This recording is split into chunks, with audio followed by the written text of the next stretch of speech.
Greetings folks, this plane is the Oken, O-K-E-N, EPO 1400 from Banggood. On the box it says the Phoenix TB6011 and on the manual as well, so I'm a little bit confused about what to call this plane. It probably doesn't fit in the range of the other Phoenix planes, although it is a motor glider with a tractor setup. So I'll just tell you some of the specs. So wingspan 1400, length 915 millimeters. The quoted weight is 660 grams. This is the kit, so we need to put a motor and ESC and servos on. The suggested motor is a 2212 980 kV, 20 to 30 amp ESC, 10-inch prop, which is the same as all the other Phoenix planes, so that fits in well. And the battery 1300 to 1800 3S LiPo. It comes nicely packaged up in this polystyrene fitted box, which keeps it pretty safe. Stickers that look very much like the other Phoenix stickers. It is all bubble wrap too, which I've already unpacked for convenience. Wing half, we have a spar going to about there. Interesting airfoil shape. And the tips are quite thick too, so they're not flexy at all, they're quite stiff, which is a little bit different. Pretty standard foam hinges for the ailerons and spot for the servos. Horizontal stabilizer also has a spar in it there, which is very nice. Nice big elevator. Here's the fuselage halves. You can see the vertical stabilizer is moulded into the fuselage. And we have space in there for a spar, and quite a chunky spar, carbon fibre pull-truded spar. That's reasonably heavy. I might be keen to change that because that's going down the boom there. That would be adding a bit of weight to the tail. I may even change that for a lighter boom, a lighter spar I should say. Fuselage, there's the fuselage there. Another interesting little idea is these are the tail servos in here, and we also get little infills to cover over, sort of like servo covers I suppose, which will make it nice and slick. Little hatch there. Push rods and casings to go down the side of the plane, very much like the Bixler planes. And bag of goodies here, including the prop and spinner, a little bit of Velcro, motor mount, bits and pieces in there. We'll show them as we put it all together. And a wing joining spar there, and a wing join cover there. So now we've got all the bits out, all we need to do is find a receiver. I've got an X4R receiver there. I have 4 servos there, just sort of lightweight plastic gear servos for this one.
Just assembling the spinner, and you get 2 little shafts and you put a nylock nut on each end. Only problem with this shaft is there's no thread cut.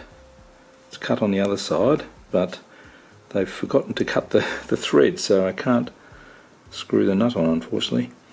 I might be able to drill out the nut and just glue it on there, I think.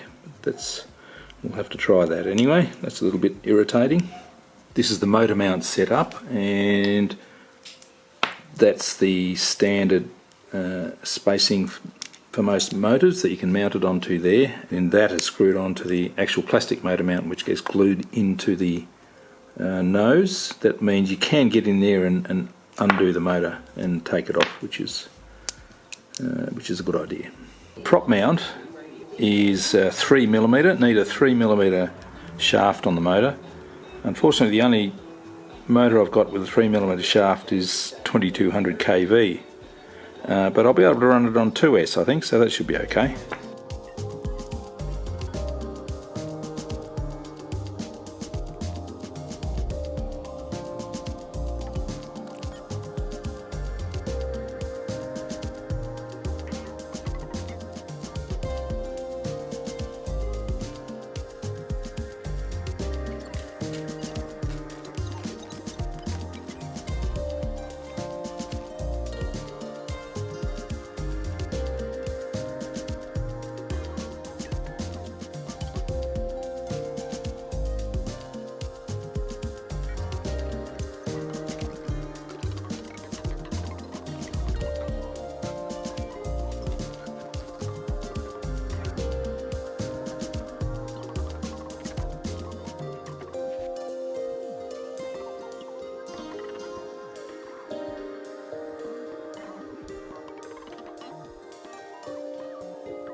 $670 grams.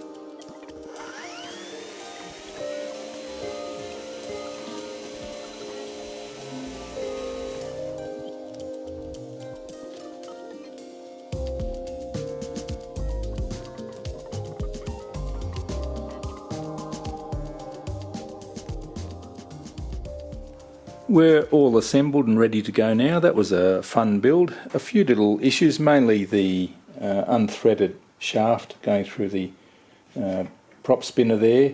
You need to find a motor with a 3mm shaft. All I had was a 2200 kV. Ideally you want a slower kV like 980 or something like that. So I've had to limit my throttle percentage and only use a 2S battery, but that'll be fine. It's got plenty of thrust. Got some nice little touches like the servo covers there. I decided to put in a lighter tail boom. It doesn't need to be that heavy, I don't think.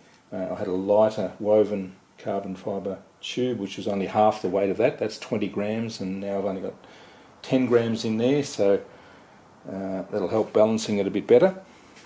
I needed a bit of tape on the prop to balance it a bit better.